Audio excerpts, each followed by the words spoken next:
Ya, pertama-tama saya memang mengenal pribadi Ibu Siti Fadilah eh, sejak beliau menjadi menteri, dan saya mengenal pribadinya karena beliau ini putri Solo yang umurnya sudah 71 tahun ya. Beliau ini alumni Fakultas Kedokteran UGM, lalu meneruskan S2 dan S3-nya di UI dan menghabiskan waktunya lebih dari 25 tahun sebagai peneliti. Dan karena itulah dia sebagai peneliti, Ibu Siti Fadilah memang award ya, bahkan juga dari Amerika Serikat, dari negara-negara di Asia, bahkan dari Australia, sebagai yang disebut sebagai investigator. Jadi dia itu adalah peneliti yang punya kegemaran. Beliau juga mengajar epidemiologi. Nah, dengan serangkaian ilmu itu, maka dia sebagai peneliti ketika menghadapi, dia dilantik 2004 ya.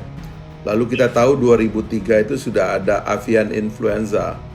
Maka sebenarnya tugas pertama yang berat beliau sebagai Menteri Kesehatan pada waktu itu adalah menghadapi virus flu burung ini. Bagaimana caranya kita hadapi? Nah, beliau melakukan tentu sebagai seorang researcher yang terbiasa membaca peta persoalan itu secara lebih luas.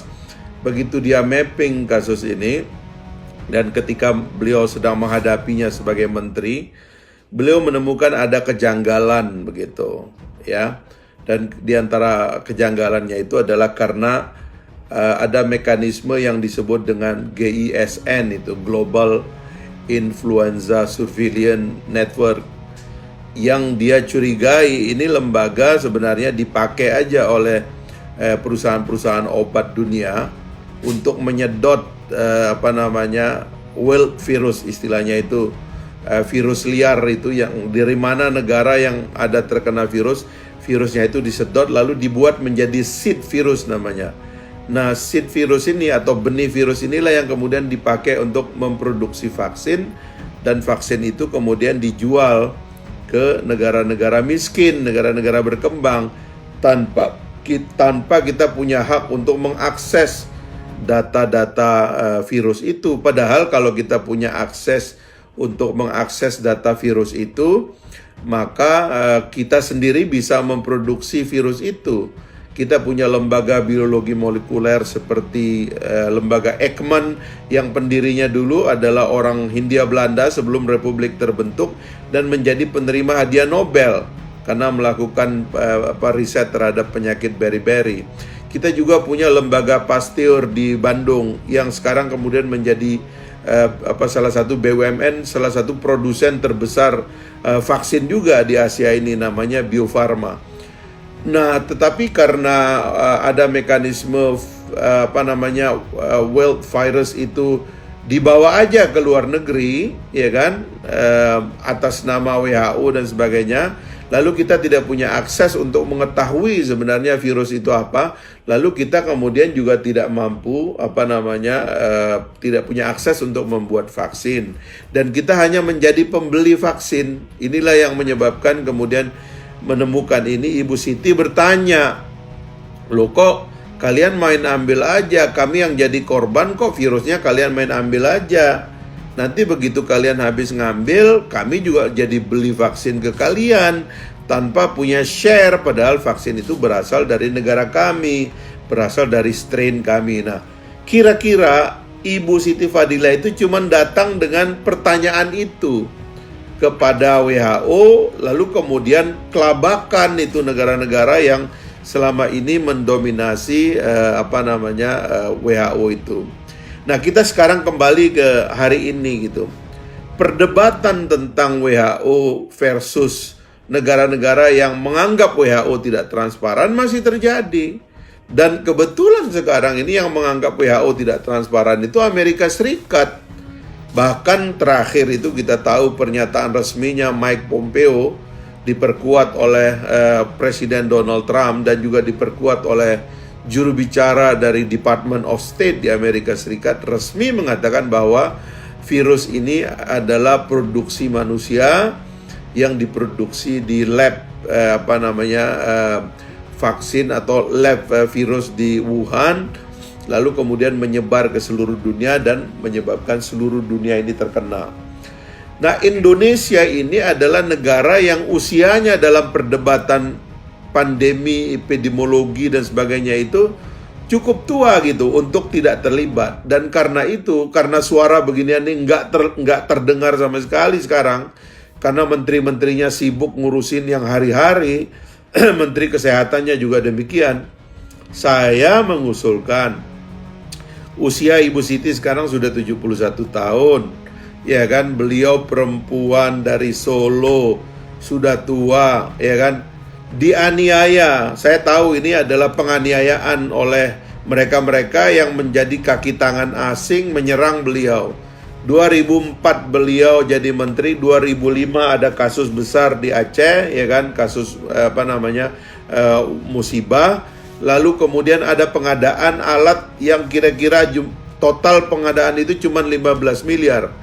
2015, 2009 beliau berhenti jadi menteri, 2010 dia menjadi penasehat presiden, tiba-tiba 2012 beliau dikenakan oleh kasus yang 2005 itu. 2012 itu beliau disidang. Saya bukan bilang disidang ini karena mana ada hukum disidang 5 tahun. Dia dipermalu selama 5 tahun itu. 2012, 2013, 2014, 2015, 2016, 2017 baru vonisnya jatuh oleh KPK. Dipermalu 5 tahun, dihubung-hubungkan dengan uang politik dan segala macam mondar-mandir, diperiksa mondar-mandir ke pengadilan. Dan sekarang udah divonis 4 tahun, sekarang masih di dalam bui. Coba bayangkan ya, orang setua ini, seberjasa ini, berjasa menyelesaikan virus flu burung di Indonesia, sampai Indonesia dulu mau diblokade gara-gara dianggap sumber penyebaran pandemi di dunia ini, karena avian influenza itu juga jumlah kematiannya cukup besar dan penyebarannya juga di seluruh dunia. Kita tahu begitu. Orang ini begitu banyak jasanya, begitu mengerti persoalan, berjuang di WHO sampai kemudian WHO mulai transparan untuk membuka virus-virus yang mereka kumpulkan, masih mendekam di penjara. Harusnya kan orang seperti ini difungsikan oleh pemerintah untuk bertanya apa yang bisa kita lakukan ke depan dalam situasi seperti sekarang gitu. Nah, itulah dasar daripada saya mengusulkan supaya beliau dibebaskan gitu. Nah, yang menarik Pak Fahri, sebenarnya pandangan apa yang sudah dimiliki oleh Bu Siti Fadilah tentang virus dan vaksin COVID-19 saat ini yang dianjurkan oleh WHO, yang bahkan sudah masuk ke negara-negara berkembang. Tapi sebelumnya mungkin jangan di loudspeaker ya, mohon maaf. Ya. Yang suaranya tidak feedback Pak. Oke. Ya, apa yang diperhatikan oleh Ibu Siti merupakan concern dunia sekarang. Dunia ini sekarang juga concern dengan apa yang beliau pikirkan, yaitu ini bisnis dari negara-negara tertentu saja, maka akan sangat berbahaya sekali bagi masa depan dunia menghadapi bencana kemanusiaan seperti ini gitu. Ya.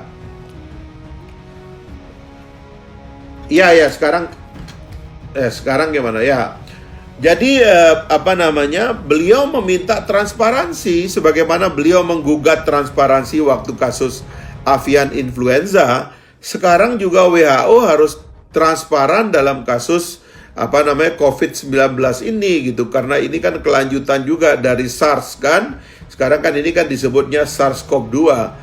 Nah, transparansi itu yang memungkinkan negara-negara itu bisa mengantisipasi problem pandemi itu dalam situasi kita masing-masing, karena yang mampu bikin vaksin bukan cuma Amerika, bukan cuma China, bukan cuma Jepang atau Korea, ya kan, bukan cuma negara-negara yang menyebut dirinya negara hebat. Kita juga bisa membuat vaksin. Dulu kita sukses membuat vaksin polio yang tetes mulut itu, yang Pak Harto sering gambarkan di TV-TV dan di media itu. Lalu kemudian kita diprotes seolah-olah negara kita kurang bersih karena masih banyak rakyatnya itu yang buang air di tempat terbuka katanya, jadi tidak layak untuk memproduksi vaksin. Lah ini kan hegemoni dari negara-negara besar. Masa negara kita tidak bisa memproduksi dan keluar dari pandemi ini sendiri? Nah, Ibu Siti Fadila itu mengajak kita untuk mengajak WHO transparan, mengajak dunia yang lebih transparan. Jangan kita negara-negara yang berkembang itu hanya jadi korban dari permainan negara-negara ini. Mereka mendesain DNA virus dan sebagainya, main-main di lab, lalu virus itu keluar dan kita semua kena. Sekarang Amerika dan China lagi berantem loh, masa kita nonton? Nah, Bu Siti Fadila itu mulai dari kasus avian influenza dulu, itu dia menulis 2 buku dan dua-duanya itu kira-kira intinya, ayo dunia berubah, mari kita transparan. Ini masalah bisa kita hadapi bersama-sama, asalkan data-datanya dibuka. Jangan jadi permainan segelintir orang dengan perusahaan-perusahaan pembuat vaksin ini, lalu kita cuma menjadi konsumen. Itu saja saya kira satu hal yang perlu didengar oleh pemerintah sekarang, sebab kita nggak tahu pandemi ini akan berapa lama dan kita harus punya suara. Ibu Siti waktu itu berhasil menyeret WHO dalam sidang-sidang yang terbuka. Dan dunia ini memuji beliau dengan apa yang beliau lakukan itu. Ya kalau Pak Sugeng, saya nanya satu aja, Harun Masiku ada di mana sekarang? Gitu. Jadi udahlah, kalau kita bicara dari dalam, permainan itu selalu banyak lah.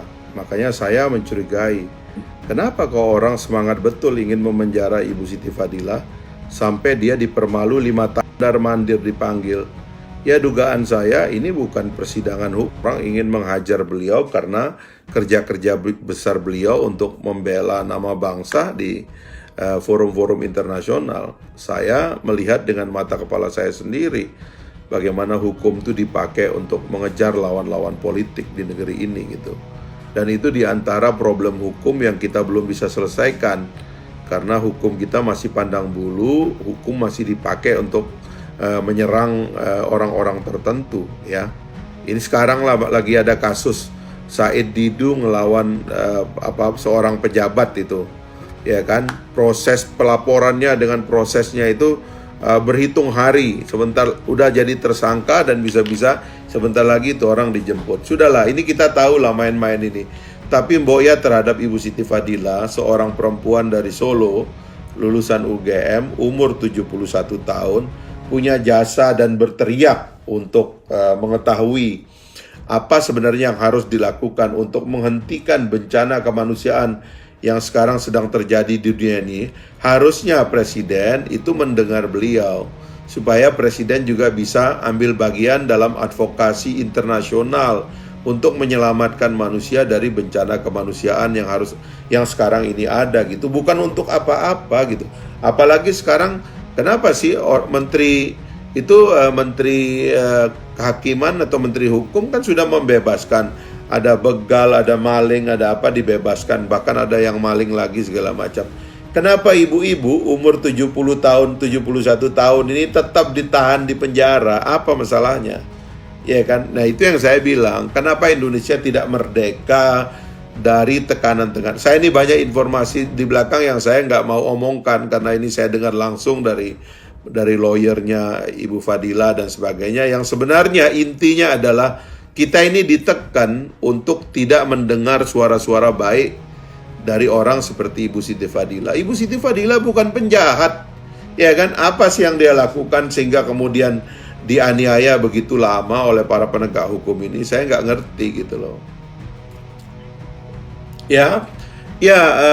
Saya mendengar banyak gerakan dari masyarakat yang memang meminta keadilan bagi Ibu Siti Fadila ya. Ibu Siti itu malunya besar sekali ya. Kan saya tahu dari dulu bagaimana hukum ini tidak menghukum orang penjahat. Ya kan? Penegak hukum kita itu kan mencari orang yang keliru, yang mencari orang yang khilaf, mencari orang yang bawahannya tidak teliti, tapi tidak mencari orang jahat. Orang jahatnya itu bebas berkeliaran. Menyebut Ibu Siti Fadila seorang dosen yang berkarya sebagai peneliti selama 25 tahun mengabdi untuk dunia kemanusiaan sebagai peneliti jantung, sebagai dosen yang menjalankan tridharma perguruan tinggi, ya kan, termasuk pengabdian masyarakat di dalamnya. Untuk disebut sebagai penjahat itu saya nggak tega itu ngelihatnya itu. Tapi ya begitulah hukum yang dipakai untuk kekuasaan dan untuk menjadi alat bagi orang-orang tertentu yang kebetulan menurut saya dalam kasus ini ada andil dari tekanan negara-negara yang tidak suka dengan Ibu Siti Fadilah di dalam menyeret beliau ke dalam proses hukum. Yang saya tidak tahu itu salahnya apa sih orang tuh, ya kan? Satu peristiwa bencana alam pengadaannya cuma 15 miliar, ruginya berapa kalau 15 miliar? Yang lain-lain itu yang triliunan-triliunan itu nggak kena dan masih lari di mana-mana, pura-pura penegak hukumnya nggak tahu tempatnya di mana, bersandiwara kiri kanan. Jadi ya saya mendengar banyak suara-suara seperti itu, maka saya melihat situasi seperti ini, alangkah baiknya orang kayak Ibu Siti Fadilah menjadi penasihat presiden, lalu mendengarkan bagaimana pengalaman beliau menghadapi virus ini, virus avian influenza di masa yang lalu, dan bagaimana kita deal dengan dunia internasional supaya kita ini kan ngutang-ngutang, dan sebagian dari utang-utang kita ini kan untuk beli vaksin, untuk beli obat. Padahal jangan-jangan kita bisa mengembangkannya sendiri dengan cara kita, dan itu Ibu Siti berpengalaman sekali untuk melakoni sebuah kerja besar. Saya mendapat informasi itu dari buku beliau, membaca berkali-kali, dan saya kira dalam situasi COVID di mana juga banyak tahanan dilepas itu adalah wajar kalau Ibu Siti Fadilah, perempuan umur 71 tahun juga dibebaskan. Ya bebaskanlah, itu kan apa sih susahnya gitu. Cuman saya takut ada yang ditekan supaya ibu tidak dibebaskan, supaya tidak bisa bicara gitu loh. Terima kasih juga dukungan teman-teman ini di komen-komen yang bagus sekali. Terima kasih semuanya. Ya teman-teman, barusan kita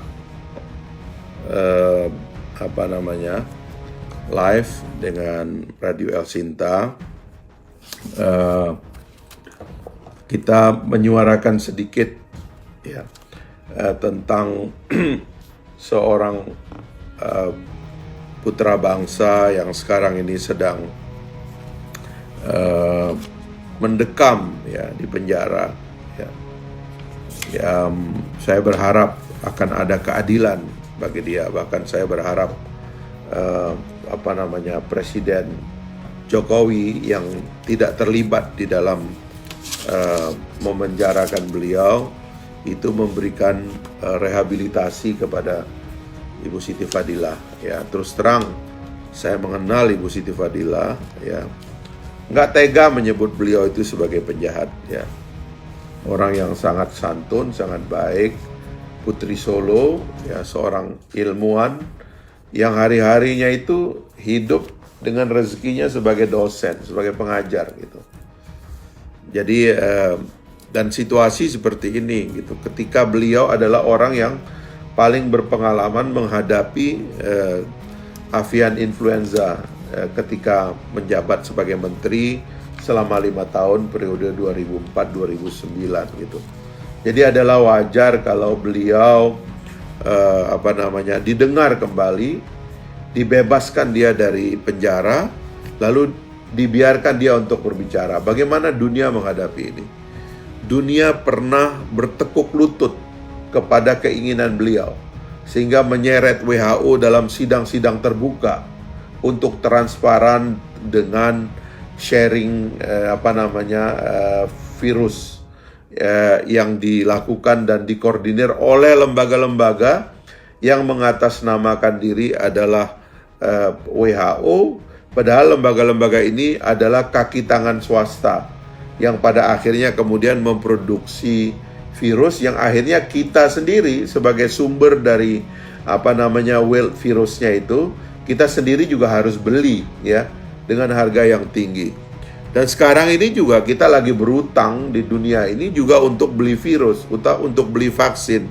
Padahal kalau ada transparansi tentu kita bisa memproduksi juga dengan kemampuan yang kita miliki, industri farmasi kita, lembaga-lembaga yang tua yang ada di Indonesia yang sebenarnya punya kapasitas untuk bekerja dalam satu mekanisme untuk agar Indonesia bisa mandiri di dalam menangani masalah ini. Sekarang ini kita rapid test beli, swab beli, PCR beli, ya kan, ventilator beli, vaksin beli, obat beli. Padahal kita sudah punya tradisi obat-obat yang baik. Waktu malaria, ya kan, Kina, salah satu produsen Kina terbesar di dunia ini adalah Indonesia. Ini adalah obat-obat yang sebetulnya sekarang kloroquine itu juga Kina katanya. Seharusnya kita terlibat sekarang, bahkan kita ini bisa membantu dunia dengan kapasitas yang kita miliki. Kita membantu dunia mengatasi pandemi ini. Tapi karena sumber dayanya yang baik, yang bagus, yang nggak didengar dan nggak muncul, akhirnya yang muncul ya kayak, mohon maaf, ini Menteri Kesehatan yang sekarang ini yang salah ngomong lalu sekarang hilang, dan masyarakat tidak diberikan panduan, ya apalagi kaum ilmuwan, masyarakat tidak diberikan panduan bagaimana kita menghadapi semua ini. Padahal kalau kita semua bicara, ya, dan menemukan alasan untuk bersatu, berkumpul untuk menemukan jawaban, jangan-jangan ini waktunya Indonesia memberi jawaban kepada dunia. Banyak sekali yang bisa kita lakukan, dan saya sering katakan karena Indonesia memiliki khazanah budaya, ya kan, obat-obatan, mau jamu dan lain-lainnya itu, yang apabila riset-riset itu terbuka dengan kita, boleh jadi obatnya itu kita yang punya atau kita yang temui, atau sumber daya alam Indonesia yang bisa menjawab ini semua. Nah, itu aja teman-teman yang saya sampaikan, ya. Terima kasih atas perhatiannya pagi ini, terutama teman-teman yang merupakan fansnya Ibu Siti Fadila dan ikut berjuang, ya, bersama saya untuk menyuarakan pembebasan Ibu Siti, ya. Harusnya Ibu Siti itu akhir tahun ini juga nanti bebas murni. Tetapi tentu dengan usia seperti itu, beliau masih dalam tahanan, berpotensi dia terinfeksi dan sebagainya. Seharusnya mantan Menteri Kesehatan seperti ini paling tidak dong, ya kan, kayak tahanan rumah kayak atau apa kayak gitu. Ya, masa sedendam itu orang-orang ini kepada seorang mantan menteri yang pernah berjasa bagi bangsa dan negara kita. Baik teman-teman, terima kasih pagi ini. Selamat beristirahat kembali akhir pekan.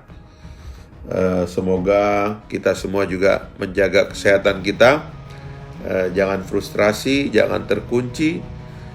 Bebaskan diri kita, merdekakan jiwa dan batin kita, supaya kita menginspirasi datangnya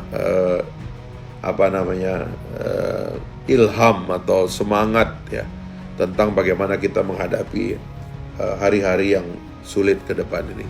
Terima kasih. Assalamualaikum warahmatullahi wabarakatuh.